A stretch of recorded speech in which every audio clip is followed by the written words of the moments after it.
السلام عليكم ورحمة الله وبركاته. طلاب معدل كلية هندسة، ازيكم عاملين ايه؟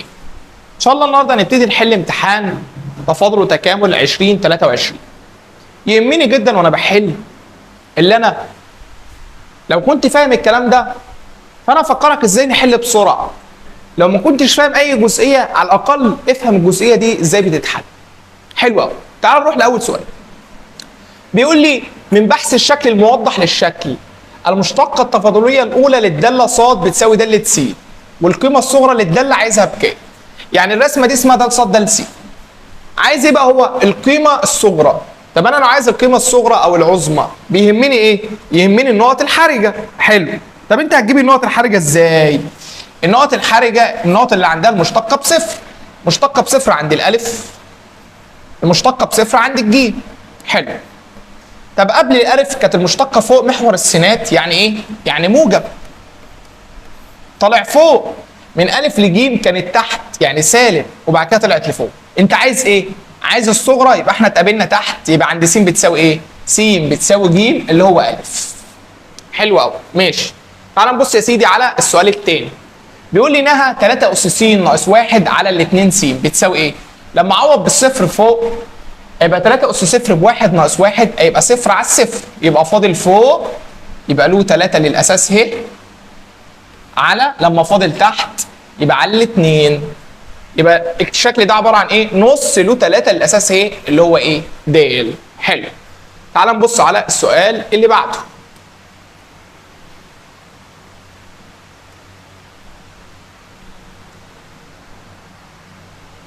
السؤال اللي بعده بيقول لي ايه؟ من المماثل المنحنى ص بتساوي له ظ س أس 3 الأساس ه، حيث س زاوية حادة. عند س بتساوي بقى على 6 بيساوي ايه؟ ابتدي افاضل تفاضل الصاد بصاد شرط. حلو. طب ودي اعمل فيها ايه؟ والله هعمل شرطة كسر، وممكن خد بالك انزل الثلاثة دي في الأساس هنا قدام اللوب. واعمل شرطة كسر انزل الظا في المقام وتفاضلها في البسط. يبقى ده كله بيساوي 3 على دي هتنزل تحت تبقى جتا، بس جتا كام؟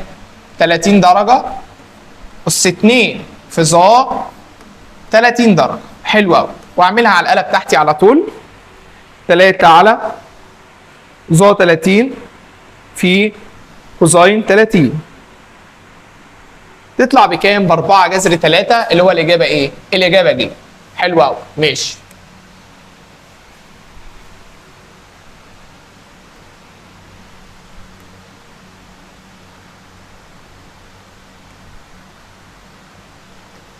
السؤال اللي بعد كده يا باشمهندس بيقول لي مجال الداله ص بيساوي جذر س تربيع ناقص 4 على 1 ناقص س بيساوي ايه؟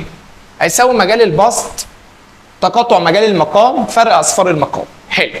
كده كده مجال المقام بكام؟ بحق. يبقى مجال البسط بكام يا باشمهندس؟ امسك س تربيع ناقص 4 انا عايزها اكبر منها ويساوي صفر.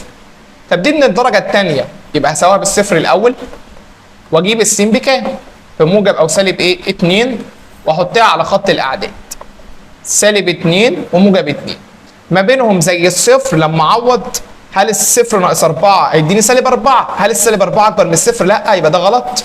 طب هنا 3 يبقى 9 ناقص 4 ايوه اكبر وده اكبر. حلو قوي. يبقى المفروض المجال عباره عن ايه بقى؟ س اكبر من ايه؟ من 2 وس اقل من سالب 2. س اكبر من الاثنين وس اقل من سالب 2، يعني ممكن اقولها مقياس س ايه؟ اكبر من الاثنين. بس س لا تساوي ايه؟ المقام اللي هيخليها بصفر. ايه اللي يخلي المقام بصفر؟ ان س تبقى بواحد. الكلام ده موجود فين؟ اكبر منها ويساوي 2 اللي هو موجود فين؟ في ب. حلو قوي. بمقياس س اكبر منها ويساوي 2، س لا تساوي ايه؟ لا تساوي الواحد عفوا، مش السالب 1. يبقى ده موجود فين؟ في ج. يبقى الحل الصح يا شباب ج. ماشي. تعال نبص يا سيدي على سؤال تاني.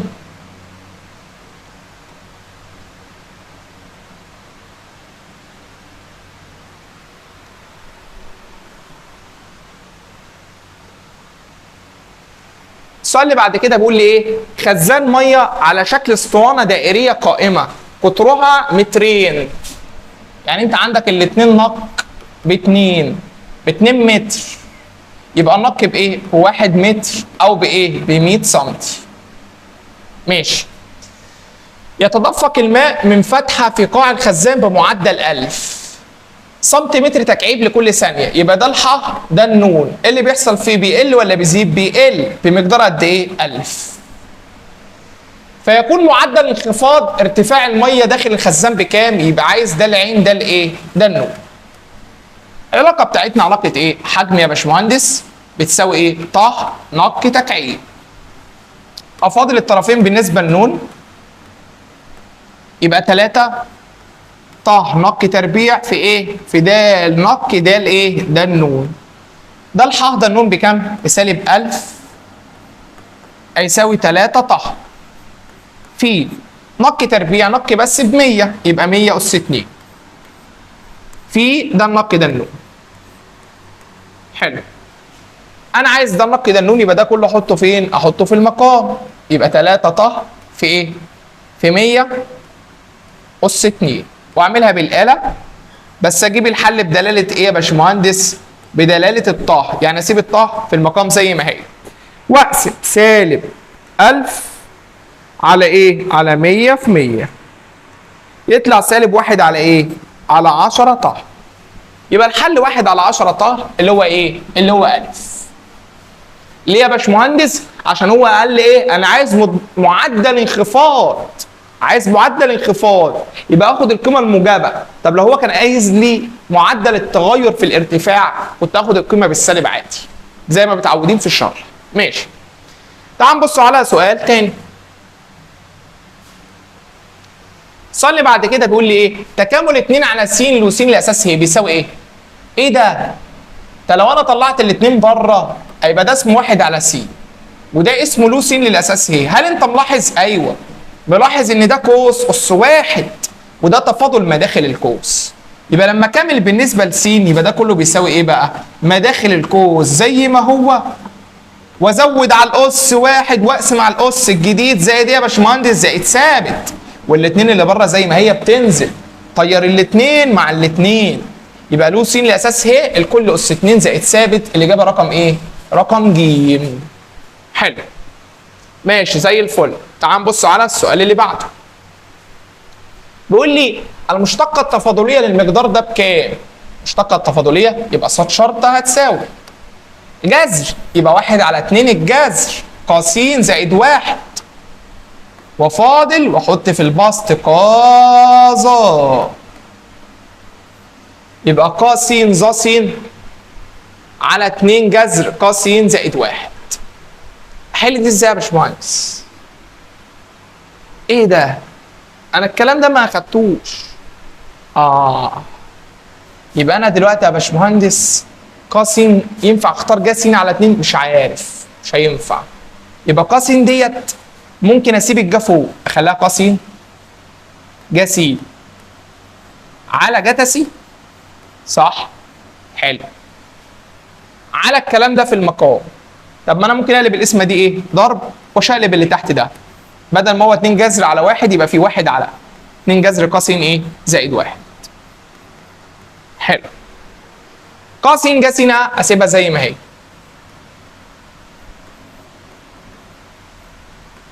الاثنين دي زي ما هي، الجذر زي ما هو.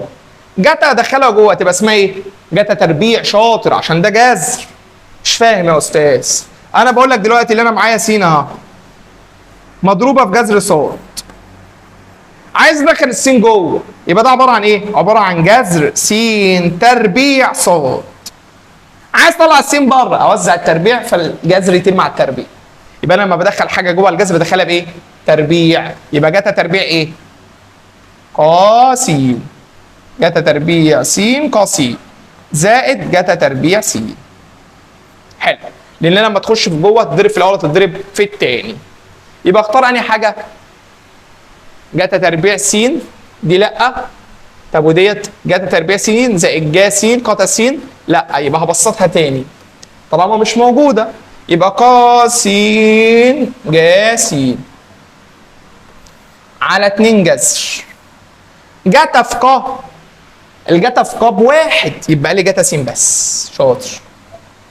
زائد جتا تربيع س. حلو قوي. فين بقى ده؟ جتا س بس زي جتا تربيع س اللي هو ايه؟ الاجابه رقم ايه؟ رقم ج. بس كده الحمد لله وصل. مش مهندس قول يا ابني. انا مش هعرف اعمل كل اللي انت عملته ده. عادي مفيش اي مشكله. مش انت وصلت للخطوه دي؟ ايوه. تروح على الاله تعوض عن س باي رقم، اي رقم. بس مش الرقم اللي يعمل صفر. يعني عوض بالزاويه مثلا 30، ابعد عن ال 90 وابعد عن الصفر عشان دول هيخلوا الجتا بصفر فالاله طلع لك ماس ايرور. فهجيب عوض عن س ب 30 وجيب الناتج ده برقم على الاله وعوض هنا ب 30 وهنا ب 30 وهنا ب 30 وهنا ب 30. الناتج اللي يطلع صح يبقى ده الاختيار الصح اللي هو يطلع ج معاك. جربها كده قول لي في التعليقات الدنيا ظبطت معاك في السؤال ده ولا لا؟ ده رقم كام؟ رقم 7. حلو ماشي. تعال نبص على سؤال تاني. بيقول لي اذا كان ميل المماس للمنحنى عند اي نقطه عليه حيث س اكبر من سالب باي على الاثنين واقل من باي على الاثنين يساوي ايه؟ زتا س. يعني د ص د س يساوي زتا س. الزتا اللي هي الجتا على ايه يا ابني؟ على الجاء. شاطر. ومديني المعلومه دي عشان اجيب الثابت وعايز سالب باي على 4. يبقى اروح اعمل ايه؟ اكامل الطرفين. كامل يبقى ص، كامل يبقى يبقى له جا س بس ايه داخل ايه؟ مقياس للاساس ه زائد الثابت. عايز قيمه الثابت اعوض عن الس بباي على الاثنين والص بكام؟ بواحد. يبقى له جا 90 يعني له واحد للاساس ه بصفر زائد الثابت. يبقى اذا الثابت قيمته كام؟ قيمته واحد. حلو. يبقى الصاد يا باشمهندس عباره عن ايه بقى؟ له مقياس جا س للاساس ه زائد الواحد. لما اعوض عن الس بباي على 4 يبقى الصاد بتساوي ايه؟ له جا 45 للاساس ه زائد 1. هل ده موجود؟ لا. يبقى اعمل ايه بقى على الاله؟ ساين 45 جذر 2 على 2. يبقى ده كده جذر 2 على الاثنين. هل ده موجود؟ لا برضه. يعني ده المفروض بواحد زائد له جذر 2 على الاثنين ايه؟ ه. فين واحد زائد الكلام ده يا باشمهندس؟ المفروض ان هي ايه؟ قريبه من الشكل الاولاني. طب كده هنختار ايه؟ اختار ايه بالشكل ده؟ ده انا يا استاذ اروح للاله اقول له 1 زائد لن جذر 2 على الاثنين ويطلع لي 65 من 100 واروح اشوف انهي اجابه من دول بتساوي 65 من 100. يعني جذر 2 ناقص 1 ده بكام؟ 41 من 100. طب وده بكام؟ لن جذر 2 ناقص 1 بسالب 65 من 100. طب وده بكام؟ 1 ناقص لن جذر 2 ب 65 من 100. يبقى ده الاجابه الصح وانا مش مضطر اكمل. فيها مشكله؟ يبقى 1 زائد لن الرقم ده 65 من 100 اللي هي نفسها ال 65 من 100 دي. وطبعا الثانيه دي لما اجيبها هتطلع بحاجه ثانيه خالص. خد بالك لن جذر 2 اهوت عشان تبقى متاكد 1 و35 من 100. حلو قوي ماشي. تعال نبص يا سيدي على السؤال اللي بعد كده. بيقول لي نهى الكلام ده ايه ده؟ ايه ده؟ 3 ه اس 3. فاكر لما خدناها في الشرح؟ مجرد النظر، اسئله بمجرد النظر. الحمد لله. حلو. السؤال اللي بعد كده بيقول لي ايه؟ اي من الدوال الاتيه يمكن ان يمثل منحنى الداله المرسوم. ركز كده. انا عندي دلوقتي لما خدنا رسم الدوال يا باشمهندس فاكر؟ ايوه فاكر. يبقى النقطه دي كده المفروض اللي عندها الس بكام؟ ب 2. يعني المفروض س بتساوي 2 مش موجوده اصلا في الرسمه. يبقى مش 1. وهنا المفروض سالب 2. يبقى انا دلوقتي محتار ما بين الف وايه؟ وجيم. ما بين الف وجيم. طب ما انا قلت لك لو س بتساوي 2 واللي فوق موجب ارسم فين وفين؟ في الاول وايه؟ والثالث. طب لو اللي فوق او اللي تحت سالب يبقى ارسم في الثاني والرابع. مجرد النظر على طول. حلو قوي ماشي. السؤال اللي بعده بيقول لي ايه؟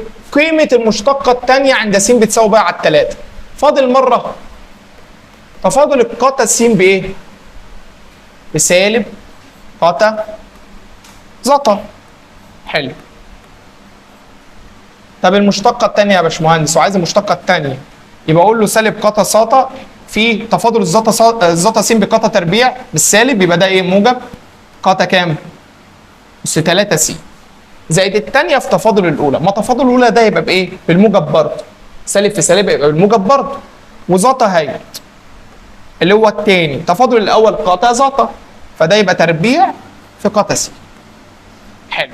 عندي س بتساوي 60 تبقى بكام؟ يبقى 1 على افتح قوس ساين كام؟ 60 كل اس كام؟ 3 زائد شرطة كسر 1 على افتح قوس تان 60 اقفل القوس لكل اس 2 في ايه بقى؟ ساين 60. يطلع ده كله بكام؟ ب 10 جذر 3 على 9.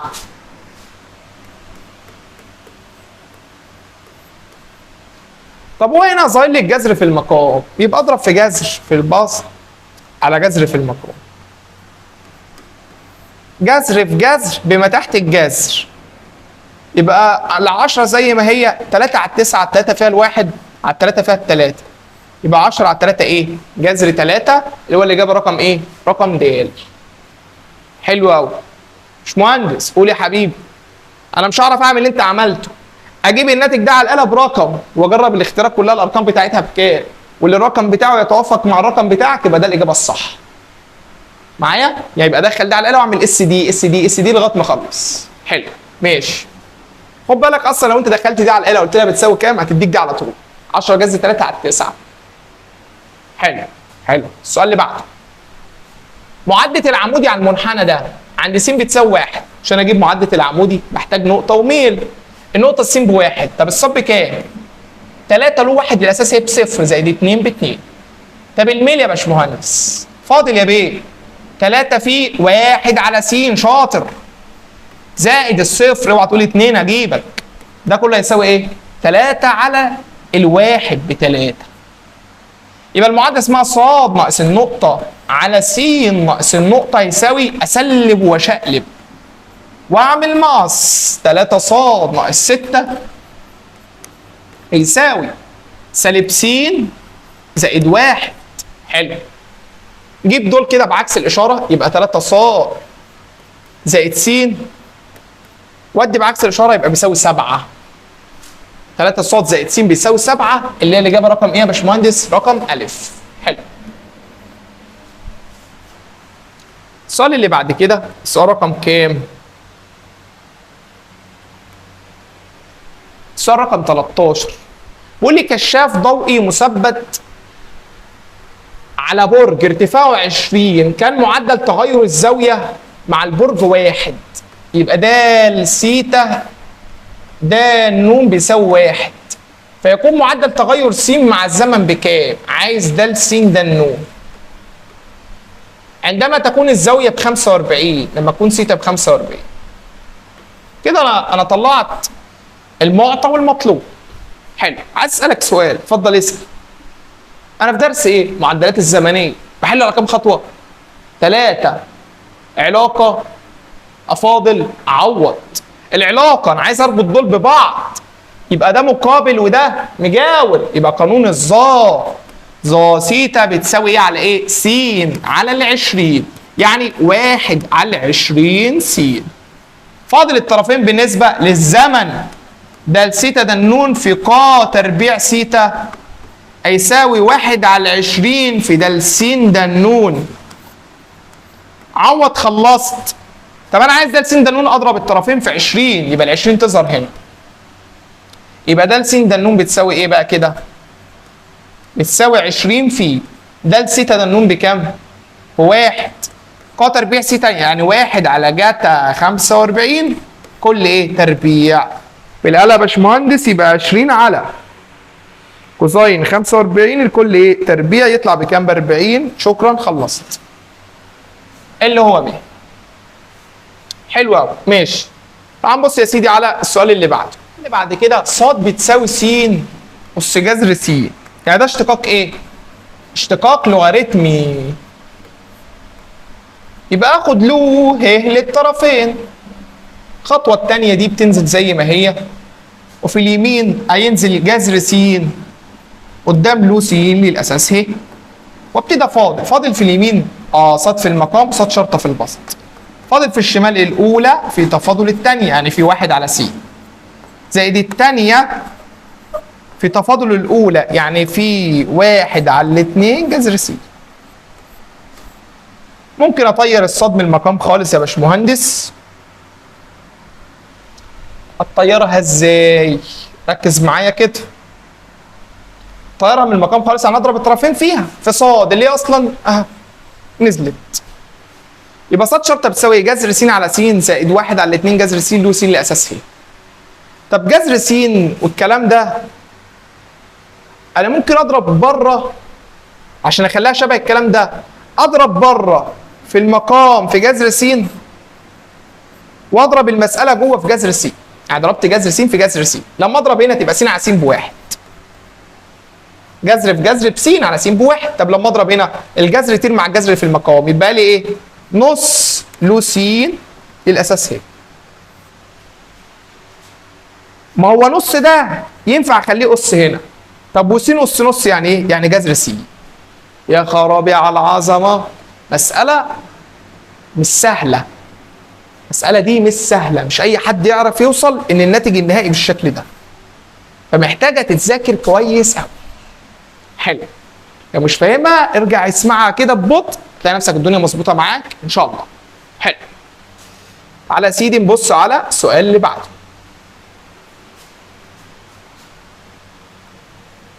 اللي بعد كده بيقول لي نهى له 1 زائد 4 س تربيع الاساس هي على 2 س تربيع. عوض يا بيه بالصفر فوق، يبقى 1 زائد صفر 1 له 1 الاساس هي بصفر على صفر، يبقى ده غلط. ما ينفعش تساوي صفر على صفر، يبقى احل بايه؟ لوبيتال فاضل البسط فاضل المقام، فاضل المقام ب 4 س، فاضل البسط شرطة كسر نزل الدالة في المقام تفاضلها في البسط، وابتدي اكمل. كسر الاولاني هينزل زي ما هو،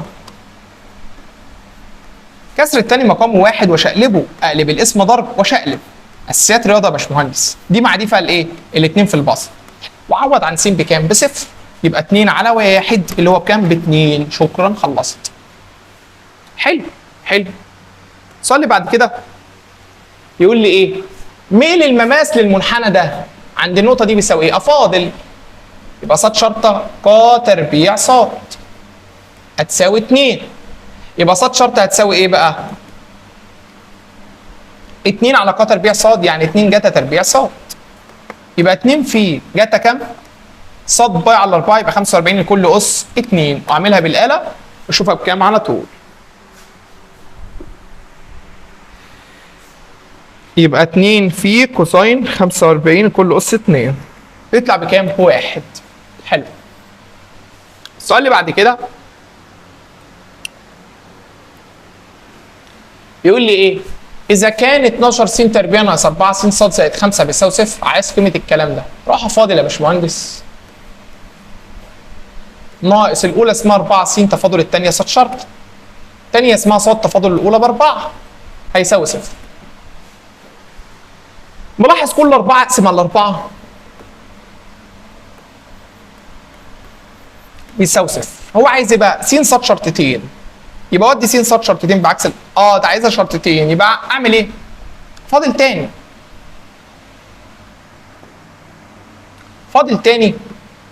فاضل تاني الاولى في تفاضل الثاني زائد الثانيه في تفاضل الاولى، ناقص ص شرطه يعني ناقص 2 ص شرطه بتساوي صفر.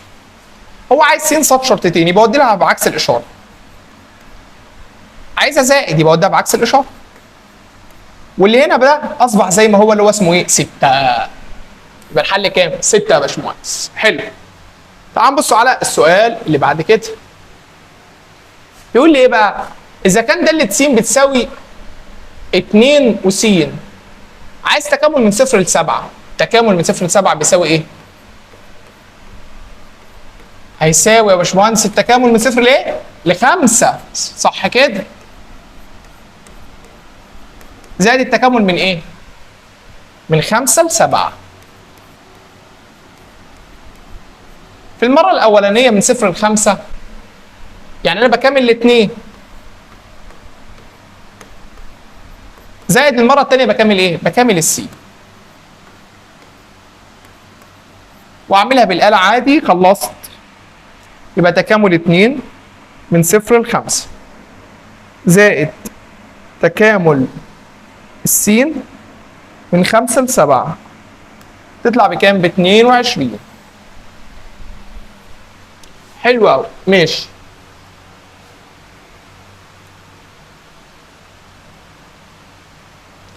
سؤال تاني بيقول لي اذا كان دالة س بتساوي ايه؟ 2 س حيث س اكبر من الاربعه، 3 س ناقص 1 حيث س اقل من او يساوي 4. داله غير متصله عند س بتساوي 4، فهنا التكامل من 0 ل 5 بكام؟ ما هو من 0 ل 5 ده جواه الاربعه، لازم عشان اكمل من البدايه للنهايه لازم تكون الداله متصله طوال الفتره، يبقى هنا التكامل ماله غير معروف القيمه. حلو قوي. ماشي. السؤال اللي بعد كده سؤال رقم 5، سؤال رقم 20. بيقول لي اذا كان س تربيع زائد 4 ص تربيع ناقص 4 س ص بيساوي 0، فان قيمه المشتقه الاولى بتساوي كام؟ لو انت طالب رايق او مجتهد هتحل عادي. طب ده انا طالب رايق اعمل ايه؟ والله المحتوى ده بيفكرني بايه؟ بالاساسيات. الاول تربيع، الثاني تربيع، الاول في الثاني في 2. اخد الجذر التربيعي للطرفين يبقى س بتساوي 2 ص، يبقى ص بتساوي نص س، يبقى ص شرطه بتساوي النص. عظمه. خلصت بدون عك وبدون اي حاجه. ففكره اللي انا ابسط السؤال في التفاضل والتكامل توصلك بسرعه. تمام جدا. ماشي. السؤال اللي بعد كده اذا كانت النقطه 1 و12 هي نقطه انقلاب للمنحنى داله س بتساوي ا س اس 3 زائد ب س اس 2، فان قيم الثوابت ا وب بتساوي كام؟ طالما 1 و12 نقطه انقلاب يبقى انا ممكن اشيل الصاد واحط ايه؟ 12، واشيل السين واحط 1، يبقى ا زائد ب، واسمي دي المعادله رقم كام؟ رقم 1. وفاضل مرتين واساوي بالصفر واعوض عن س بكام؟ بواحد. حلو قوي. فاضل اول مره يديك كام؟ 3 ا س اس 2 زائد 2 ب س. فاضل تاني مرة يديك كام؟ 6 ا س زائد 2 ب.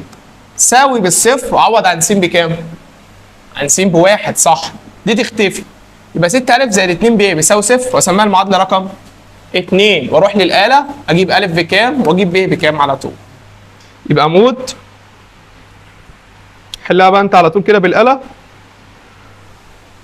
1 يساوي 1 يساوي 12 يساوي 6 يساوي 2 يساوي 0 يساوي ا بسالب 6 يساوي الب ب 18. ا بسالب 6 والب ب 18 يبقى الإجابة رقم إيه؟ رقم ا. عايزك تركز في حاجة مهمة أوي. اللي أنا في الامتحان ممكن أجي أقول لك إيه؟ أنا عايز ب على ا. هتقول لي 18 على سالب 6 بكام؟ بسالب 3. والسؤال ده جيب الصيغه دي في سنه 2022، لكن السؤال ده 2023. فلما اجي اقول لك في 2024 عايز ا زائد 2 ب ما تستغربش، انا جبت الالف وجبت الب اجمعهم مع بعض على الاله خلصت. حلو. اللي بعده قول لي عايز المشتقه التفاضليه لس اس جتا س على د س. يعني عايز افاضل الكلام ده، لما تمسك الكلام ده سميه ص، يبقى ص بتساوي س اس جتا س. اخد له ه لايه؟ طرفين. شاطر. اهو. اليمين نزلها زي ما هي، الشمال نزل دي قدام الدل. كده المسألة يعتبر خلصت. فاضل هنا الأولى في تفاضل الثانية، يعني في 1 على س. صح. زائد الثانية في تفاضل الأولى، يبقى زائد له س للأساس هي. تفاضل الأولى بإيه؟ بسالب ج س. يبقى ج س هتنزل هنا بس السالب هيبقى هنا. حلو قوي. قفل يا وردة. اضرب في ص في الطرفين، ص تظهر هنا. طب وص كان قيمتها إيه؟ س أس جتا س. كده المسألة يا باشمهندس خلصت. يبقى س أس جتا س فين؟ اللي هي إيه؟ س أس جتا س جتا س على س ناقص ج س له س الأساسية، هو حاطها لك في الألف. خلص. مفيهاش مشكلة. حلو. اللي بعده المشتقة التفاضلية للمقدار ده بالنسبه للمقدار ده احنا حافظينها بتاعت الاشتقاق البارامتري، يبقى فاضل الاولانيه فين في البسط، فاضل الثانيه فين في المقام. الثانيه في المقام سهله، فاضل دي في البسط، يبقى 4 جتا س في سالب جا س ناقص تبقى زائد قاتا تربيع س. هل الكلام ده موجود بالنص كده؟ لا مش موجود، ده اصلا هو مطير لي المقام. يبقى ابتدي اجزأ يا باشمهندس، اجزأ يا باشمهندس على الاول، يبقى سالب 4 ايه؟ جا س. قاتا تربيع على جتا س يبقى قاتا تربيع زي ما هي، وواحد على جتا س بايه؟ بقا س. اللي هو الاجابه رقم كام يا باشمهندس؟ الاجابه رقم ج. حلو قوي، ماشي. اللي بعده بيقول لي نفس السؤال مكرر بالظبط، اللي هو لسه مختارينه ج. اللي بعده المشتقه التفاضليه للمقدار ده بالنسبه للمقدار ده، نفس الفكره يا باشمهندس، افاضل دي في البسط، فاضل يلا 4 جتا تربيع س تبقى ايه؟ 8 جتا س. في تفاضل ما داخل القوس يبقى سالب جا س ناقص 5 جتا س على تفاضل دي في المقام ايه؟ جتا س. لما ابتدي ابسط هنا دي تطير مع دي يبقى سالب 8 جا س، ولما ابتدي ابسط دي تبقى ناقص 5. يبقى الاجابه رقم ايه؟ رقم د. حلو. السؤال اللي بعده بيقول لي مساحه اكبر مستطيل يمكن رسمه داخل الشكل المحدد بالقطع المكافئ دوت ومحوري الاحداثيات. عايزك تركز معايا كده. انا دلوقتي رسمت محور ص ومحور س. القطع المكافئ ده اكيد قطع الصاد والسين، الجزء بتاعه بس اللي انا عايزه، واكيد جوه يا باشمهندس ارسم المستطيل اللي هو عايزه ده اهو. المستطيل اللي انا عايزه الطول بتاعه سميته س، والعرض بتاعه ص. ص ده اللي هو كام بقى؟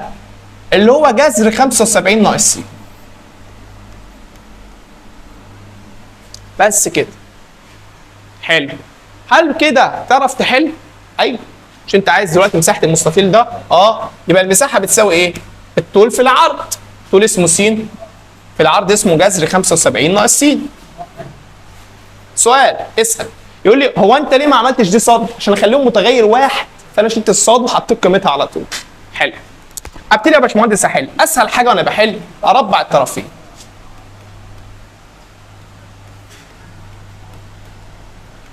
لسه ما فاضلتش شاطر، لسه ما فاضلتش. اضرب في التاني. ابتدي افاضل بقى بالنسبه لايه؟ بالنسبه لس. شاطر يا مصطفى. يبقى 2 م في ده الايه؟ ده الميم ده الس. اي طالب اسمه مصطفى تعرف ان هو طالب مظبوط. ناقص 3 ايه؟ س تربيع. ساوي بالصفر يا باشمهندس. ممكن اخد الس مشترك يبقى لي 150 ناقص 3 س. ساوي بالصفر. اما س بصفر وده مرفوض عشان انا عايز المستطيل يبقى ليه طول، او 150 ناقص 3 س بيساوي ايه؟ بيساوي صفر، يعني اوديها بعكس الاشاره. يبقى س بكام يا باشمهندس؟ ب 50. س ب 50 تبقى الصاد بكام؟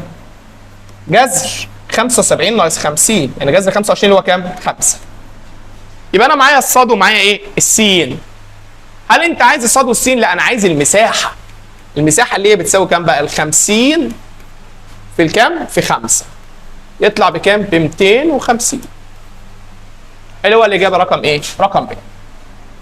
عايزك تركز اللي انا بحللك بابسط اسلوب ممكن توصل بيه للحل. لو في طالب تاني جه هنا يا باشمهندس وقال لي الاولى في تفاضل الثانيه زي الثانيه في تفاضل الاولى، الكلام ده صح، بس هيكتر الخطوات، ينزل لك جذر في المقام، هيكتر احتماليه ايه؟ الغلط. فركز بالله عليك انك تحل بالاساليب دي. ماشي. تعال نبص للسؤال اللي بعده. بيقول لي مساحه المنطقه المحدده بالمنحنيين دول. عايزك في اي سؤال مساحه، اي سؤال حجم، اول لما تشوفه تقوم تقف على طول. ليه بقى؟ سيبك من الهباب اللي في دماغك ولازم ترسم عشان تضمن السؤال. لازم ترسم عشان تضمن السؤال.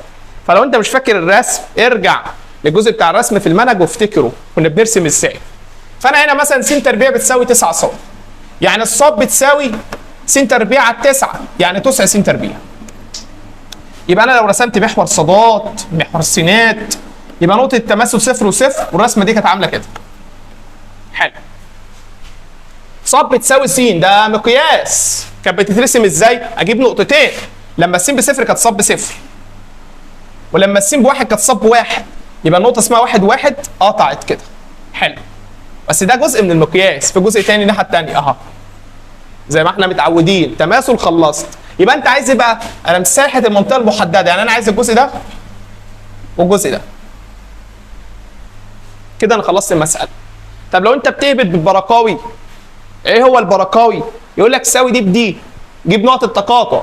في مسائل تمشي معاك صح، في مسائل تحل معاك غلط. حلو. يبقى انا دلوقتي يا باشمهندس وانا بحل، انت عايز ايه؟ عايز المساحه. يبقى هعمل تكامل من هنا لهنا واضربه في 2 من هنا لهنا. طب هنا دي اسمها صفر يا باشمهندس. طب والناحيه الثانيه دي اسمها ايه؟ دي اسمها نقطه التقاطع اللي ما بين صاد ديت وصاد ديت. يبقى صاد الاولانيه اسمها ايه؟ 1/9 س تربيع. وصاد الثانيه اسمها س. استاذ مش هي اسمها مقياس س؟ ما انا هنا في الجزء الموجب يبقى اسمها س بس، لكن هنا كانت اسمها سالب س.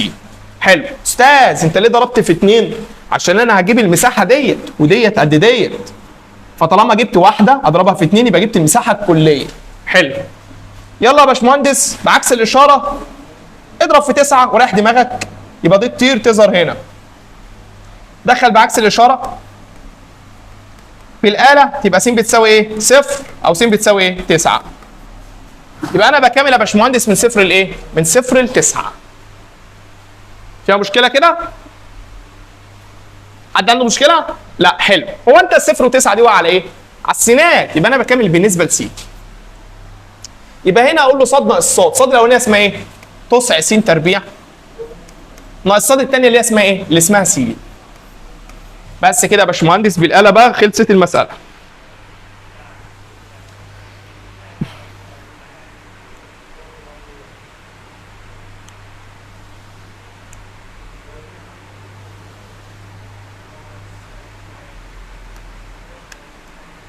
تطلع بكام؟ تطلع ب 27.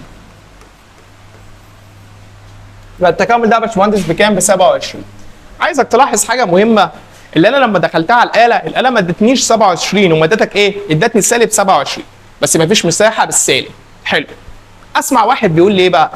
بيقول لي يا باشمهندس المفروض وانت بتطرح اطرح لي س ناقص 1/9 س تربيع. لماذا؟ قال لي عشان س اعلى من 1/9 س تربيع. ففي ناس كتير سامعه اللي هو بيقوله مش فاهمه يعني ايه اعلى، فعشان كده انا ما بفهمها لكش بالاسلوب ده. انت تطرح دي ناقص دي ومالكش علاقه باللي بيطلع موجب ولا سالب، بس انا لازم اخد ايه؟ اخد مقياس. يبقى انا بثبت المقياس عشان اسهل لنفس الحل. فانا برسم، بعرف نقط التقاطع، نفذ القانون، خلاص طلعت موجب خد الموجب، طلعت سالب خدها بالموجب. حلو. حلو قوي. ماشي. السؤال اللي بعده بيقول لي اذا كان التكامل ده بيساوي له 2 للاساس ه، فان قيمه السالب ب بيساوي ايه؟ تعال نمشي مع بعض كده واحده واحده. انت هتكمل دي ايه علاقه البسط بالمقام اللي فوق تفاضل اللي تحت؟ يبقى تكامله بيساوي ايه؟ له مقياس المقام للاساس ه. منين لفين؟ من صفر لب. ده كل المفروض يساوي له 2 للاساس ه. شكرا. مسألتك كده يعتبر خلصت. عوض بالب يبقى له 1 زائد ظ ب للاساس ه، ناقص عوض بالصفر له 1 زائد ص صفر. ظ صفر على القلب بصفر، له 1 للاساس ه هيبقى بصفر بيساوي له 2 للاساس ه. يبقى ده كده اختفى من المساله، بقى عندي له بيساوي له. يبقى اذا ايه بيساوي ايه؟ العدد بيساوي العدد على طول. يبقى 1 زائد ظ ب بيساوي 2، يبقى ظ ب بيساوي 2 ناقص 1 بواحد، يبقى الب بشيفت تان 45 درجه. يبقى انا المفروض عندي الب بايه؟ 45 درجه، او ببايع على ايه؟ بايع على 4. صح كده؟ حلو. باشمهندس سؤال اتفضل. يقول لي ايه؟ انا كان ممكن من الاول احلها باسلوب واحد رهيب قال لي عليه. اتفضل قول. يقول لي بجرب الاختيارات. صح. اروح اجرب الف هنا، اشيل الب واحط بايع على 4 واعمل التكامل على الاله، اداني لين 2 للاساس ه، او رقم بيساوي لين 2 للاساس ه، يبقى الف صح. ما طلعتش بما يرضي الله صح، اجرب ب اجرب ج اجرب ده لغايه ما اوصل للصح، مفيش اي مشكله. ده اسلوب تاني لحل سؤال زي كده. ماشي. السؤال اللي بعده نفس صيغه السؤال، بس في حاجه، السؤال ده كله معلوم، يعني انا على الاله على طول في خطوه واحده اجيبه 2 الفا اكس لن الفا اكس، اقفل القوس من 1 لالفا باي، يديني كام؟ يديني 4.1.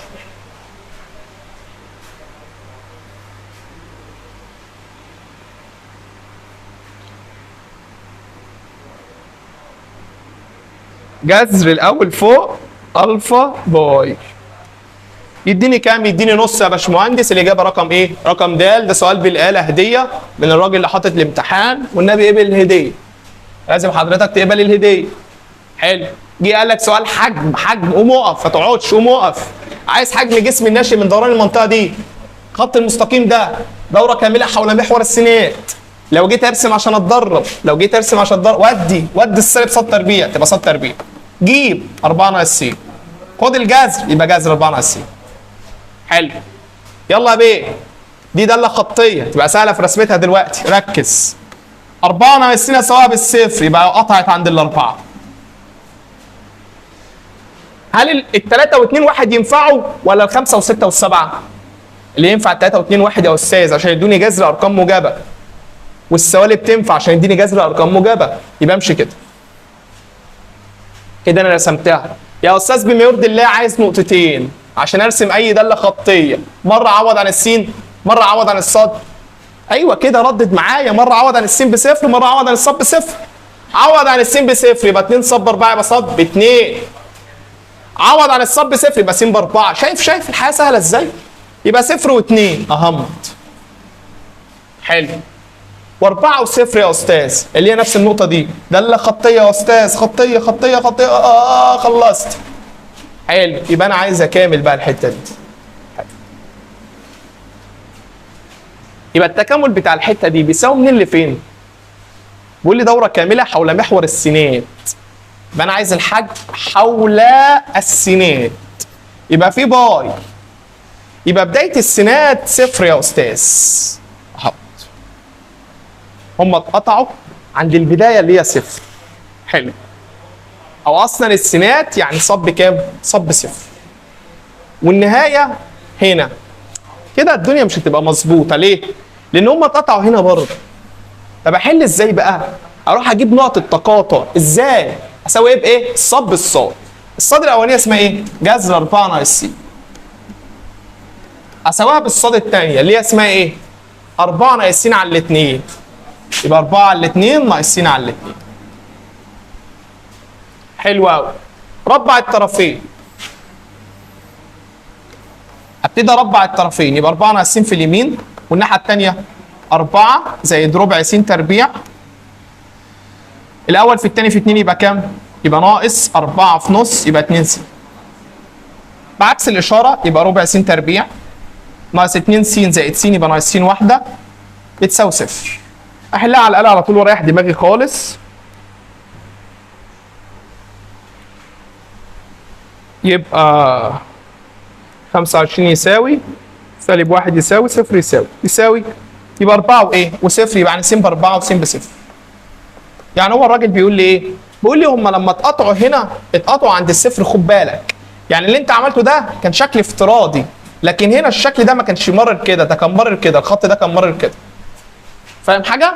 يبقى انا دلوقتي ايه؟ الرسم دوت رسم افتراضي بيبين لي المساله تقريبا شكلها عامل ازاي، لكن الارقام بتاكد التقاطع فين بالظبط. فالتقاطع تم عند الاربعه وتم عند الصفر. يبقى انا بكمل من صفر لاربعه. حلو قوي. الاولانيه تربيع يعني صاد تربيع، صاد تربيع يعني 4 ناقص س،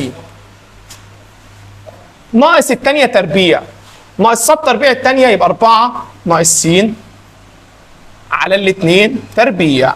حلو قوي. استاذ انا مش عارف انا بطرح ايه من ايه، ولا عايزك تعرف، انا عايزك تاخد ايه؟ مقياس. يبقى الناتج اللي هيطلع بدلاله الباي. خلصت نفسي. يبقى اروح للاله اعمل تكامل محدد 4 ناقص س ناقص 4 ناقص س على الاثنين تربيع من صفر ل4 يطلع بكام؟ ب8 على 3 والباي جنبي. اللي هو الاجابه رقم ايه؟ رقم ب. ركز ان دي الخطوات الصح لضمان المساله. في واحد قال لك انا عارف، في واحد قال لك سوي دي بدي، جيب حدود التكامل ما ترسمش واعمل. انا عارف اللي هو قال لك كده، بس ده مش هيمشي في كل المسائل وهتفهم دلوقتي. حلو. تعال نشوف مساله ثانيه. مماثل المنحنى دي عند س بتساوي 2 يقطع المحور الصادي عندي فين؟ يعني انا دلوقتي كان عندي منحنى مرسوم انا مش عارف رسمته ولا عايز اعرفها. كان ليه مماس، المماس ده قطع محور ايه؟ الصادات. عندي نقطة الس بتاعتها بصفر والصاد انا عايز اعرفها. عايز اعرفها دي جت بكام؟ مش عارف. يبقى انا محتاج اروح اجيب معادلة المماس واعوض عن الس بصفر اجيب الصاد. طب عشان اجيب معادلة المماس احتاج كام حاجة؟ حاجتين، النقطة والميل. لو الس ب2 يبقى الصاد بكام؟ ب اس 2 ناقص 1. فاضل يا ب يبقى هي اس س. عوض عن س ب2 تبقى هي اس 2. وتعالى معايا بقى كده. يلا صاد ناقص ه تربيع زائد 1 ناقص الاول ناقص الثاني على س ناقص 2 بيساوي، عايز مماس يبقى الميل زي ما هو بقيمته. قبل ما تروح بعيد عوض عن الس بايه؟ بصفر على طول تختفي. عايز الصاد يبقى صاد ده مقامه 1 يبقى صاد ناقص ه تربيع زائد 1 بيساوي سالب 2 ه تربيع. عايز الصاد يبقى ود بعكس الاشاره يبقى سالب ه تربيع بس زائد 1 اللي هي الهين ه تربيع ناقص 1 اللي هو 1 ناقص ه تربيع.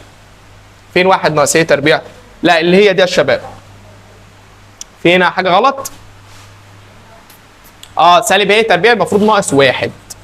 فانا لو اخدت من هنا سالب مشترك هيبقى لي ه تربيع زائد 1 عشان ده المفروض يروح بعكس الاشاره اللي هو ده. حلو قوي. ماشي. السؤال اللي بعده بيقول لي المماس دوت يقطع. نفس السؤال مكرر، الراجل بتعجبه الفكره بيقول لك خد 2 منها، انت كده كده مش هتحلها. فاهمني؟ بس انت لو مركز بتضمن الموضوع. يلا الس ب1 الصاد له 3 له 1 لاساس ايه؟ ما هو ده بصفر يبقى زائد 5 ب5. الميل فاضل يا بيه 3 على س زائد صفر. عوض. خلصت كده. يبقى اجي اقول له صاد ناقص ايه؟ 5 على س ناقص ايه؟ 1 بيساوي الميل اللي هو مقامه 1.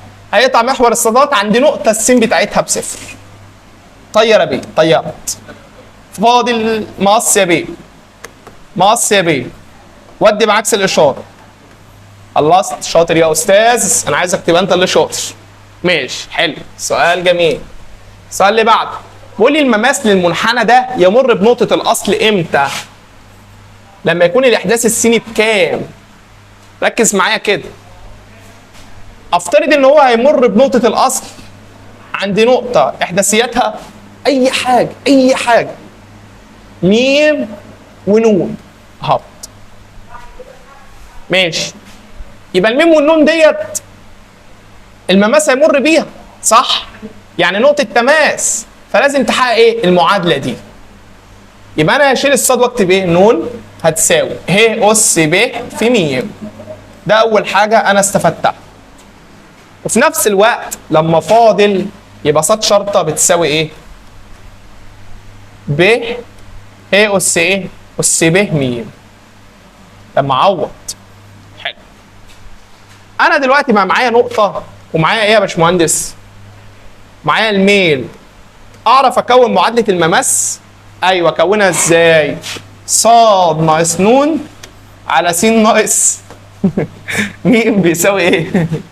الميل زي ما هو اللي هو ب اس ب ميم. هل في نقطة عندك في المسألة بتحقق المعادلة دي يا باشمهندس علي؟ ده قال لي بيمر بنقطة الأصل. يبقى أشيل الصاد واكتب صفر، أشيل السين واكتب صفر، المسألة بقت سهلة كده. وأعمل مقص يا باشمهندس، سالب نون في 1 بسالب نون بيساوي سالب ميم في ب في ه أس ب ميم. إيه ده؟ ما هذا؟ ده المعادلة رقم 2. انظر إلى هذا ثم انظر إلى هذا، ماذا تلاحظ؟ لاحظت إن النون بتساوي ه أس ب ميم، النون بتساوي إيه ده؟ ده بيطيروا مع بعض. بيطيروا مع بعض. يبقى الواحد بتساوي ايه يا باشمهندس؟ م ب. يبقى الميم بتساوي ايه؟ 1 على ب. طب انت في اول المساله كنت فارض ان النقطه اسمها م ونون، يبقى الميم دي مكان ايه؟ مكان السين. يبقى السين هي اللي بتساوي 1 على ب. شكرا لك، خلصت المساله. يبقى ده سؤال بصراحه السؤال مش سهل، مش اي حد يقدر يحل سؤال زي كده، محتاج طالب فارم معادله المماس والعمود. طب اي طالب مش فارمها وطالب على الله لحد دلوقتي مش مصدق ان دي تفاضل وتكامل، ملوش علاقه بالسؤال ده، ملغي، اعتبره ملغي. مش هتيجي في ليله الامتحان ماسك لي سؤال زي كده وتقنع نفسك انك تفهمه. باقي لك 49 سؤال في الامتحان، افهم 49 الباقيين. ماشي. مساحه المنطقه المحدده بالمستقيم، قوم اقف قوم اقف قوم اقف. تعرف ترسم؟ تعرف ترسم؟ خلصت المساله كده. ترسم ازاي؟ جذر 4 ناقص س. واخد بالك ان الرسمه بتتكرر؟ بيقول لك ص بتساوي جذر 4 ناقص س. يعني هنا في 4. امشي يمين ولا شمال؟ شمال. شاطره اهو. سهله. ماشي. تعرف ترسم دي؟ ايوه. احتاج يا استاذ نقطتين اهو. عوض عن الس بصفر، عوض عن الص بصفر. لو الس بصفر يبقى الص بكام؟ لو الص بصفر يبقى الس بكام؟ سهله صح؟ معادلات رابعه ابتدائي دي. صفر وسالب 2 2 وصفر اهي. يلا وص شد ومد، شد مد. شفتوا هما اتقطعوا فين؟ اتقطعوا هنا. ركز بقى معايا عشان الاستاذ اللي عمال بيديك هبدات مش نافعه. مش نافعه والله. ما هو لو انت سويت الاثنين ببعض تعالى نساوي الاثنين ببعض. يلا 4 ناقص س اللي هو جذر 4 ناقص س هتساوي الصاد اللي هو س ناقص 2. ربع يا بيه. ربع تاني. يلا يبقى س تربيع جيب بعكس الاشاره. يبقى ناقص 3 س بيساوي صفر. حل على الآلة. الآلة بتقول لي ان س بتساوي صفر وس بتساوي 3 اتقطعوا عندهم. الصفر دي هنا فهو ما اتقطعوش عند الصفر اصلا، بس هم فعلا اتقطعوا عند الثلاثه. يبقى انا دلوقتي في مساله زي كده وانا بحل اعمل ايه بقى؟ اقسم المساله جزئين، اجيب مساحه الجزء ده زائد مساحه الجزء ده. يبقى المساحه بتساوي ايه بقى؟ التكامل من اول هنا لغايه هنا. هو هنا الس بكام؟ مش النقطه دي لما كانت ص بصفر؟ الس ب2 لغايه هنا لغايه الثلاثه. المساحه دي واقعه تحت ايه؟ تحت الخط ده. الخط ده اسمه ايه؟ ص بتساوي س ناقص 2 بالنسبه لس زائد تكامل. الجزء اللي باقي ده اسمه من 3 ل 4 اهو. المساحه دي واقعه تحت ايه؟ تحت الخط اللي نازل ده يا استاذ. الخط ده اللي هو اسمه ايه؟ جذر 4 ناقص س. خد لك مقياس هنا، خد لك مقياس هنا، زود 2 اهم عشان لو في حد جه متاخر، وبالاله خلصت. حلو. طب الاستاذ اللي حافظ على طول هيقول لي تكامل جذر 4 ناقص س ناقص س ناقص 2 وخليها زائد 2 عشان هو كده فاهم يعني، ومن 0 ل 3 وكده خلصت. بيحل غلط والله، بتحل غلط. يعني الاستاذ اللي مثبت نفسه اللي هو بساوي دي بدي، جبت حدود التكامل ودي ناقص دي، هيبقى غلط. فانا قلت لك ان هي مشيت معاك صدفه مره، مش تمشي في كل مساله. بالاله بقى على طول وخلص نفسك. 2 و3.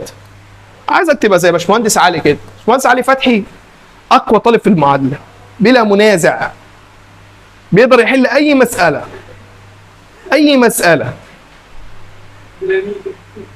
ديناميكا استاتيكا، بس اديله وقته. ممكن يسلمك الحل بعد 10 سنين، اديله وقته هيحلها لك، ما عندوش اي مشكله. يبقى دي كده زائد ايه؟ 6 من 10. كده المساله دي ليست من القيم المذكوره ولا ايه؟ التكامل ده مش عايز يطلع بالاله ليه؟ الاله زعلانه منه.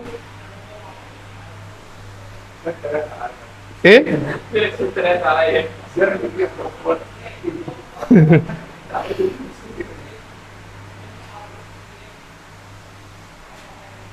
يبقى ده نص زائد 6 من 10 المفروض.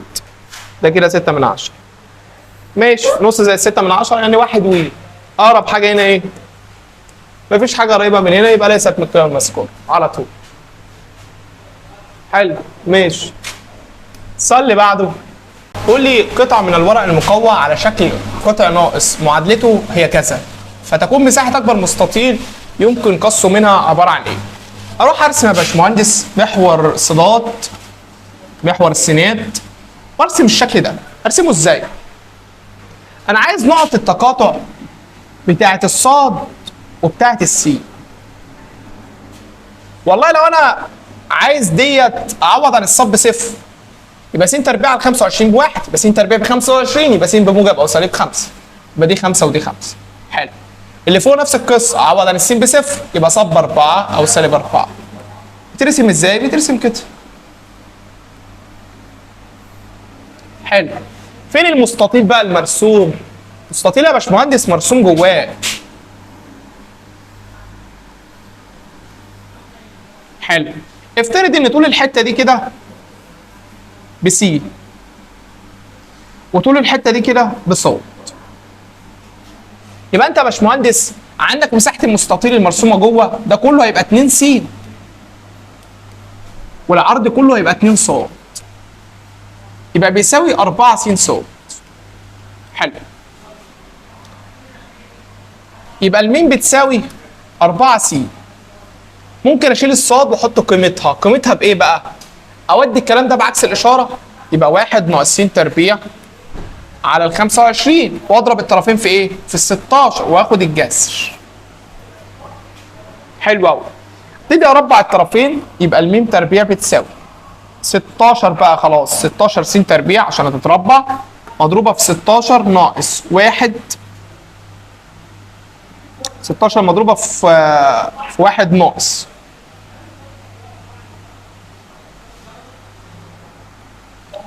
1 ناقص س تربيع على ال 25. ده كده كله اللي تحت ايه؟ اللي تحت الجذر. حلو قوي. كمل يا باشمهندس. يبقى الميم تربيع بتساوي 16 س تربيع في 16 في 1، يبقى 16 في 16 س تربيع ناقص 16 في 16 على ال 25 س تربيع في س تربيع، يبقى س اس كام؟ اس 4. وساوي لي ده كله بايه؟ بالصفر. بس انا لسه ما فاضلتش كده، فاضل الاول وبعد كده اساوي بالصفر. يلا فاضل كده. يبقى 2 م في ده الميم ده الس هيساوي 16 في 16 في 2، 16 في 16 في 2 س ناقص 16 في 16 الاخيره على ال 25 في 4 س اس 3. ساوي ده كله بالصفر. اول حاجه اقسم على ال 16 وال 16 ديت وديت، هقسم على الاثنين، اخد الس مشترك، هيبقى لي من الاولانيه دي 1 ناقص، ويبقى لي من الثانيه 2 على 25 س تربيع، وده كله بيساوي صفر. اما س بيساوي صفر وده مرفوض، او 1 بيساوي 2 على 25 س اس 2. اضرب الطرفين في 25 على الاثنين، دي تختفي. يبقى الس بتساوي الجذر، جذر 25 ب5 وجذر الاثنين بجذر 2. يبقى ده كده يا باشمهندس بتمثل ايه؟ بتمثل السي. يبقى انا عشان اجيب المساحه ارجع اعوض هنا، يبقى 4 في س 5 على جذر 2 في جذر 16 مضروبه في 1 ناقص س تربيع، يبقى 25 على الاثنين اهوت، واقفل القوس. بس المفروض س تربيع مقسوم على 25. حلو. طب انا ممكن اريح نفسي من القصه دي خالص اهوت، وزي ما متعودين في المنهج اعمل ايه بقى يا باشمهندس؟ اقول للاله 4 الفا اكس في جذر 16 ناقص 16 في 1 ناقص الفا اكس تربيع على ال 25، واقفل القوس واطلع والاقي ايه؟ كالك كام؟ 5 على جذر 2. تطلع بكام؟ تطلع ب 40 على طول. يبقى زرار الكالك ده ريحني من المساله خالص وانجز الدنيا. ماشي. تعال نبص على السؤال اللي بعده. سؤال رقم 36 بيقول لي مساحه المنطقه المحدده بالمنحنيين. زي ما متعودين ارسم. ص بتساوي، يبقى هنا التماثل 1 و0، عند 1 و0 في محور تماثل جديد والرسمه مرسومه. حلو قوي. طب وديت يهمني راس المنحنى. راس المنحنى اسمه ايه؟ سالب ب على الاتنين الف، والداله بتاعت سالب ب على الاتنين الف. سالب ب على الاتنين الف، ب ب2، سالب ب يبقى سالب 2 على 2 في سالب 1. يبقى كام؟ يبقى 1. حلو قوي. والداله بتاعتها يبقى 7 زائد 2 9 ناقص 1 8. يبقى عند الواحد والثمانية المنحنى الثاني مرسوم، بس مرسوم ليه؟ لاسفل عشان س تربيع سالبه. ده افتراضي، خد بالك، ده افتراضي. انت عايز ايه؟ انا عايز مساحه الجزء ده. هتجيبه ازاي؟ محتاج اعرف البدايه والنهايه. خلاص، يبقى هما نقط التقاطع على طول. طب هتجيب ازاي نقط التقاطع؟ اساوي بقى الصاد بالصاد. يبقى س ناقص 1 اس 2 اساويها بايه بقى؟ بال7 زائد 2 س ناقص س تربيع. يلا يا بيه ربع.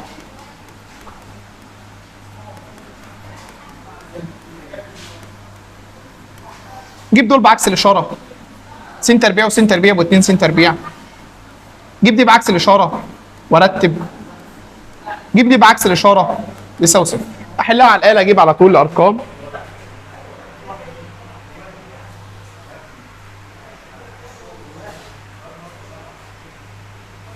يبقى 3 وايه؟ وسالب 1. يبقى س ب3 وايه تاني؟ وسالب 1. حلو. يبقى اذا المساحه بتساوي ايه؟ التكامل من اول سالب 1 ل3 او من 3 لسالب 1. كده كده الرقم اللي يطلع اخده بايه؟ بالموجب بس.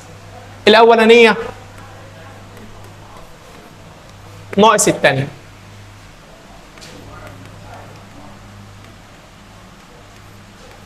ده كله بالنسبه لايه؟ س. في الاله يا باشمهندس على طول.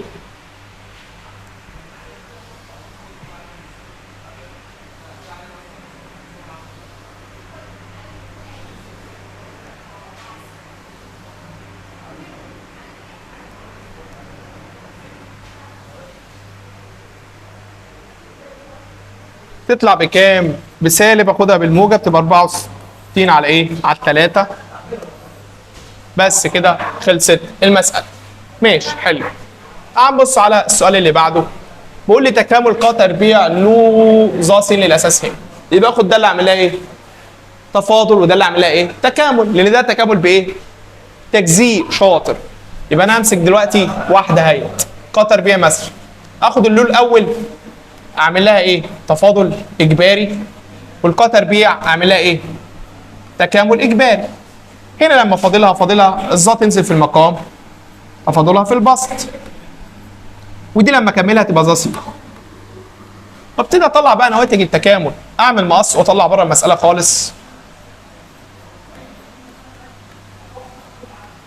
ناقص تكامل الحاجتين الباقيين دول مضروبين في بعض، يعني تكامل ق تربيع س. يبقى ده كله يا باشمهندس ظا س زي ما هي.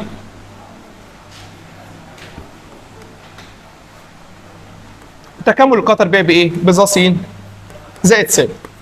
خد الظا مشترك، هيبقى لي له ظا س للاساس ه ناقص ايه؟ ناقص الواحد زائد الست. يبقى الاجابه ايه يا باشمهندس؟ الاجابه ج. حلو قوي. ماشي. يقول لك اذا دار المثلث الذي رؤوسه ا وب وج دوره كامله حول محور الصادات، فان حجم الجسم الناشئ من دوران هذا المثلث بيساوي ايه؟ تعال ركز مع بعض كده. انا دلوقتي رسمت محور الصادات اهو ومحور السينات. الالف 0 و1 دي الالف اهي، والب 3 و0، والجيم 0 و7. يبقى دي 7 1 ودي ايه؟ ودي كانت 3. ماشي. وده المثلث. المثلث ده هيبتدي يدور حوالين ايه؟ حوالين محور الصادات. عشان يدور يا باشمهندس هيعمل حجم حول محور الصادات. الحجم ده بيساوي ايه؟ هيساوي اللي فوق يعمل حجم تكامله من كام لكام؟ من البدايه للنهايه من 0 ل7 وباي اهيت. المفروض اكتب هنا س تربيع وبالنسبه لصدى ناقص الخط اللي تحت ده هيعمل حجم برضه من 0 لايه؟ ل1. المفروض اكتب باي برضه وبالنسبه لصاد وهكتب هنا س. اروح بقى اكون داله س نفسها. هي س نفسها بتاعت الب والجيم دي هجيبها ازاي؟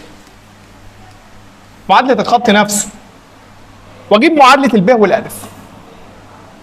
والله الب والجيم يبقى ص ناقص 1 على س ناقص 0 لو انا استخدمت الب. لو انا استخدمت الجيم عفوا يبقى ص ناقص 7 على س ناقص 0 هيساوي الميل بتاع الب والجيم. فرق الصادات 7 فرق السينات بسالب 3. وابتدي اعمل مقص يبقى س في 7 بتساوي ايه؟ سالب 3 ص زائد ايه؟ زائد 21 واقسم على السبعة يبقى سالب 3 على السبعة ص زائد 3. واروح اعوض بيها يا باشمهندس هنا يبقى سالب 3 على السبعة ص زائد 3 بس ايه؟ بس تربيع.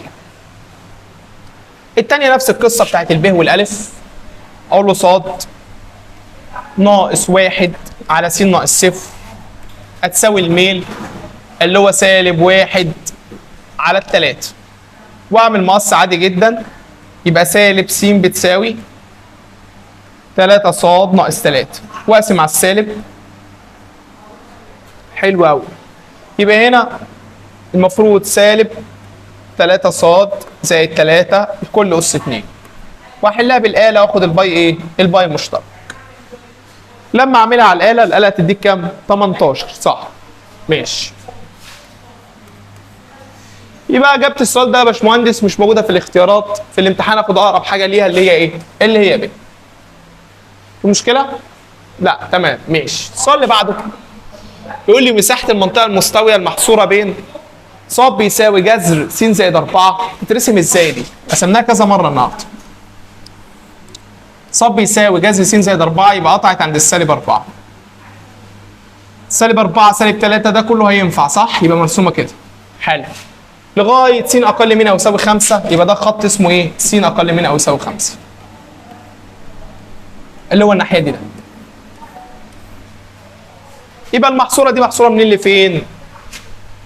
محصوره من اول السالب 4 لغايه ايه؟ لغايه ال5 يا باشمهندس. يبقى انا عايز دلوقتي احسب ايه المساحه؟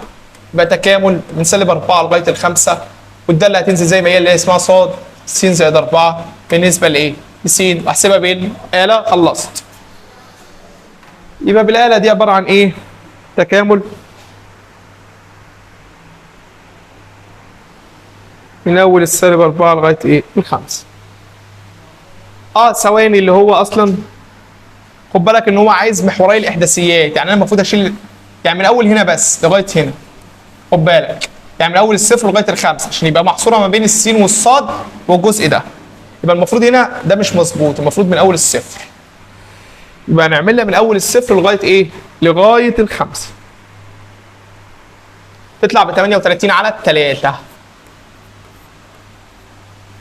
اللي هو الاجابه ايه؟ الاجابه ب. ماشي.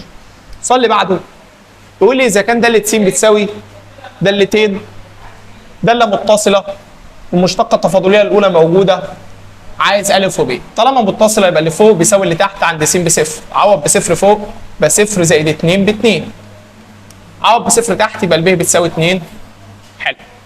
وابتدي افاضل فوق 3 جتا واعوض بالصفر يبقى 3 جتا صفر يعني 3 في 1 بيساوي التفاضل تحت اللي هو الالف. يبقى الالف بكام؟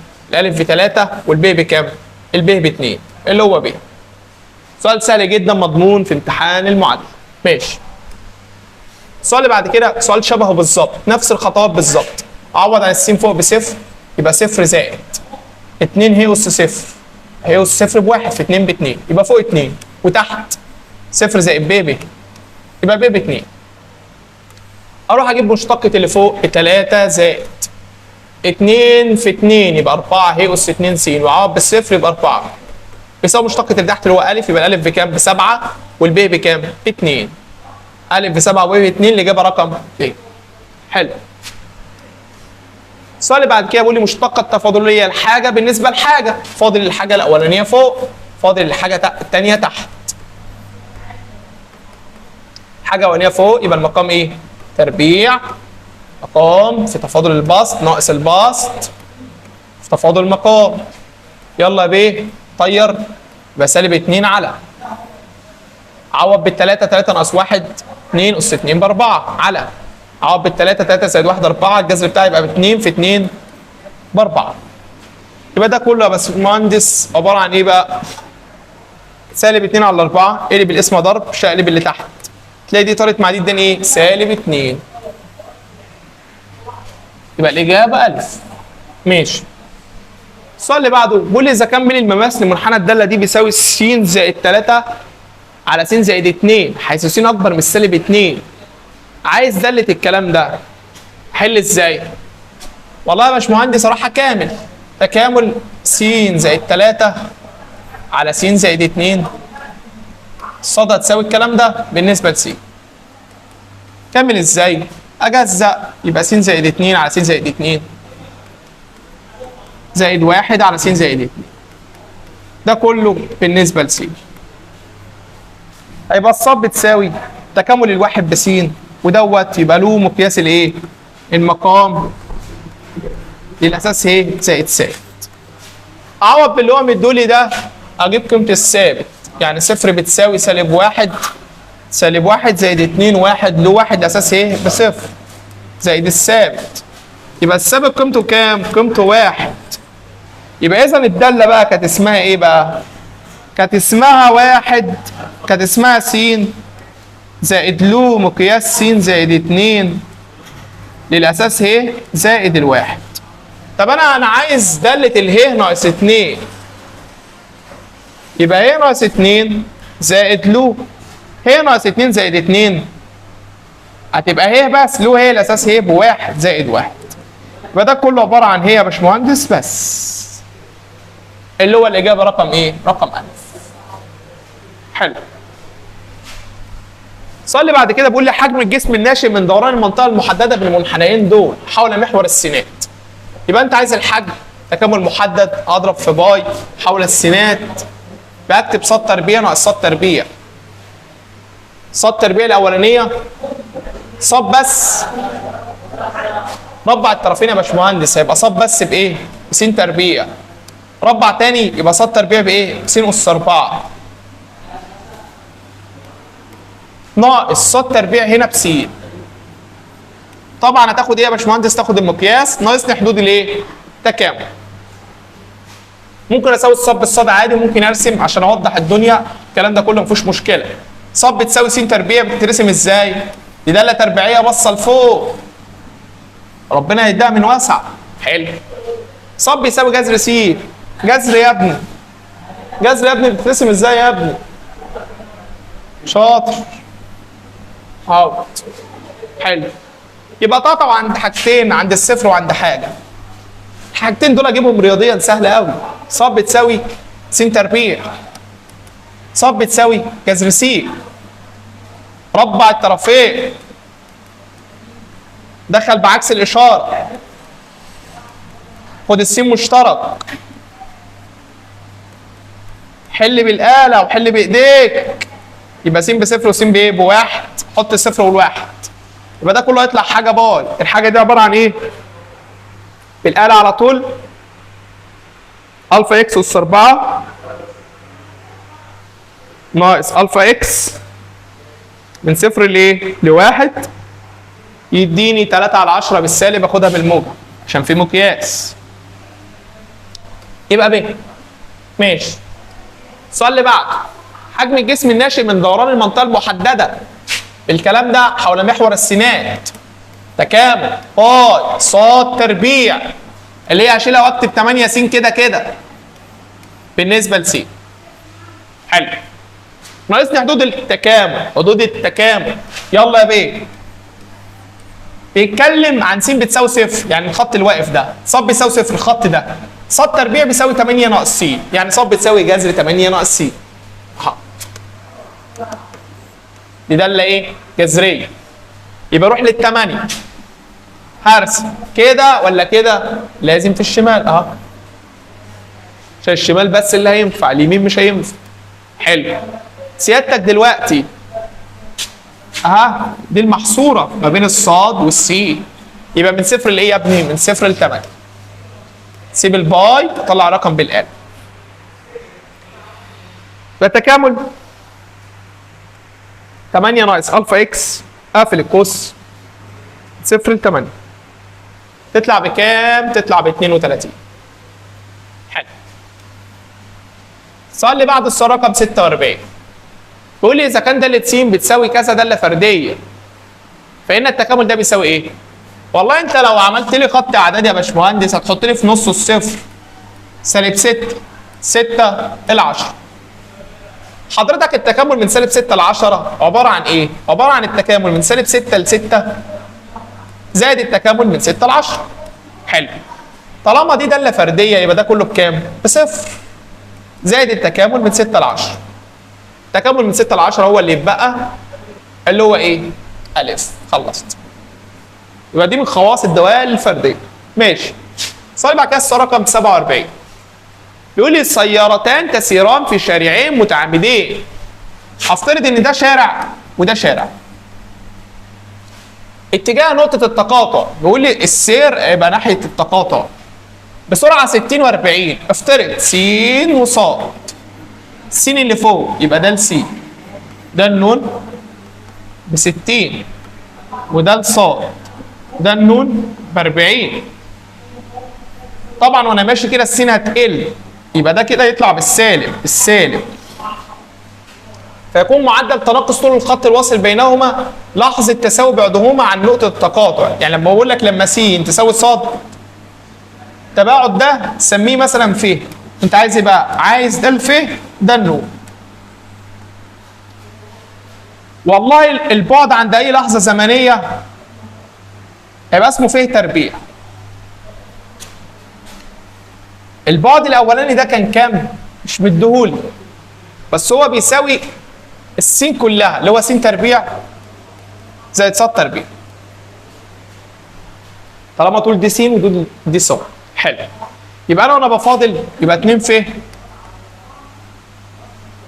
2 ف ده الف ده النون هيساوي 2 س ده الس ده النون زائد 2 ص ده الصاد ده النون. طير اقسم على ف كده مسألتك يعتبر خلصت. يبقى ده الف ده النون بيساوي ايه بقى؟ والله هو قال لي في اللحظة التي يتساوى بعضهم عن نقطة التقاطع، يعني دي س تبقى دي س، يبقى دي ايه؟ س جذر 2. حلو. يبقى انا هنا اسيب الس زي ما هي وده الس ده النون بكام؟ بسالب 60. اشيل الصاد واكتب س عشان اطيرها اهوت. وده الصاد ده النون بكام؟ بسالب 40. وتحت س جذر 2. طير الس مع الس مع الس. في الآلة يا باشمهندس يبقى سالب 60 ناقص 40 على جذر 2 يطلع بسالب 50 جذر 2. يبقى الإجابة موجب 50 جذر 2. خلصت. طب وليه أنت خدت الرقم بالموجب؟ عشان هو قال لي إيه؟ معدل التناقص، ما قاليش معدل التغير. لو قال لي معدل التغير كنت لازم أقول له سالب 50 جذر 2.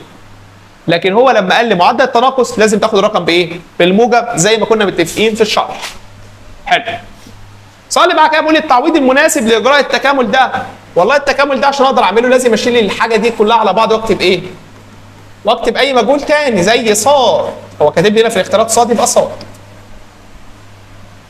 حلو. السؤال اللي بعد كده 49 بيقول لي طول قطعه المماس للمنحنى ده بين نقطتي تقاطعه مع محوري الاحداثيات. يعني انا دلوقتي عندي ده محور الصادات وده محور السينات، في مماس مرسوم قطع السينات وقطع الصادات. عايز بقى طول ايه؟ طول قطعه المماس دي، عايز طول الحته دي. يبقى انا راح اكون معادله المماس واعوض عن ص بصفر اجيب دي، اعوض عن س بصفر اجيب دي، اجيب البعد ما بينهم. خلصت. تعال نكون المعادله. لازم نقطه التماس لو س بواحد تبقى ص بكام؟ ب 2 ناقص صفر. وراح اجيب الميل يا باشمهندس اللي هو ص شرط. تفاضل ده بصفر، تفاضل ده بسالب 1 على س. اعوض عن س بواحد يبقى سالب 1. حلو قوي. كون المعادله ص ناقص 2 على س ناقص 1 يساوي -1. ابتدي بقى اعوض مره عن ص بصفر واعمل مقص، يبقى -س زائد 1 بيساوي -2. نجيب الس بعكس الاشاره وادي ده بعكس الاشاره. حلو. مره ثانيه اعوض عن س هي اللي بصفر.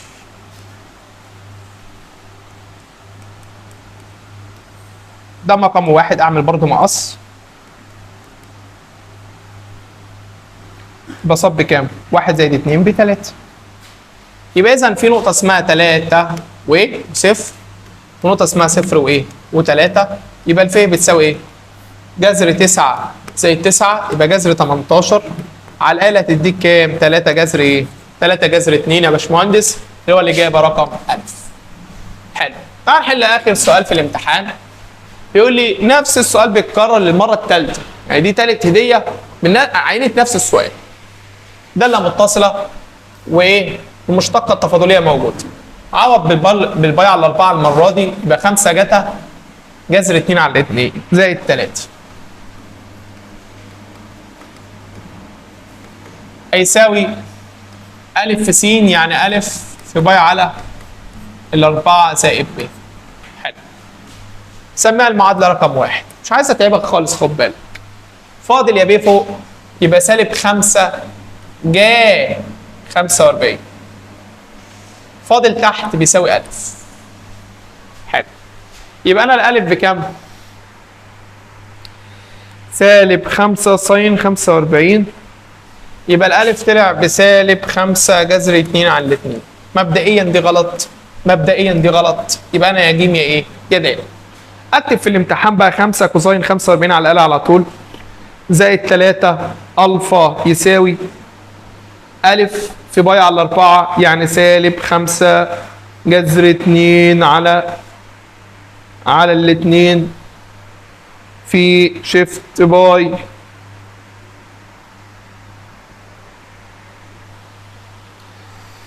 -5 جذر 2 على الاتنين في شيفت باي على 4 زائد اكس شيفت سولف. يطلع بكام؟ يطلع ب9.3. يعني الب المفروض ب9.3. اتاكد هل الب ديت ولا لا؟ 3 زائد 5 على جذر 2 في شيفت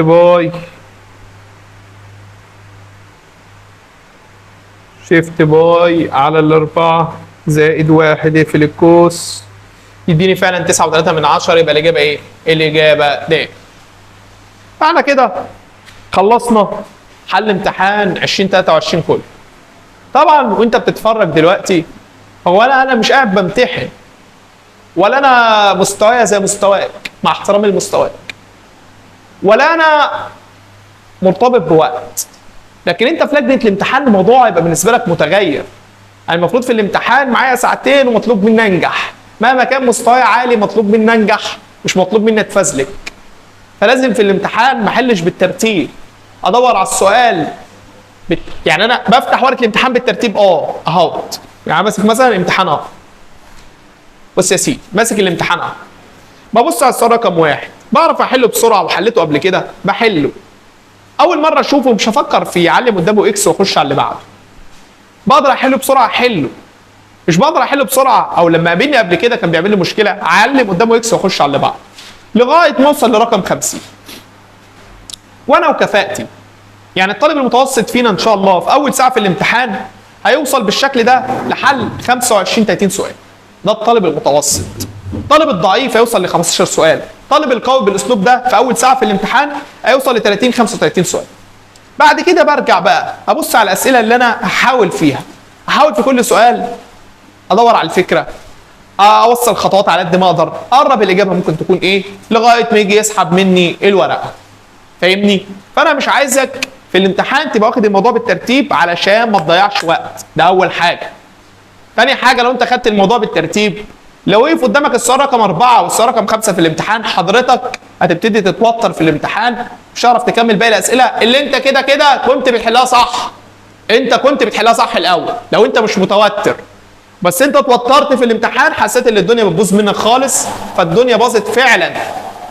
فمش لازم تكون عبره عشان تتعلم. الافضل انك تتعلم من تجارب الناس اللي قبل كده اللي وقعت.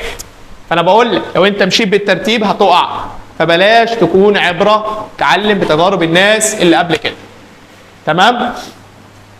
اي مشكله قابلتك في المحاضره، اي مشكله في الامتحان مش فاهمها، قول لي يا سيدي في التعليقات السؤال كذا، عندي تعليق عليه في كذا، هتلاقينا بنرد عليك. تمام؟ لو الامتحان فادك بحاجه سيب لنا تعليق كده بوجهه نظرك في اسلوب حل الامتحان. توفيق للجميع ان شاء الله. السلام عليكم.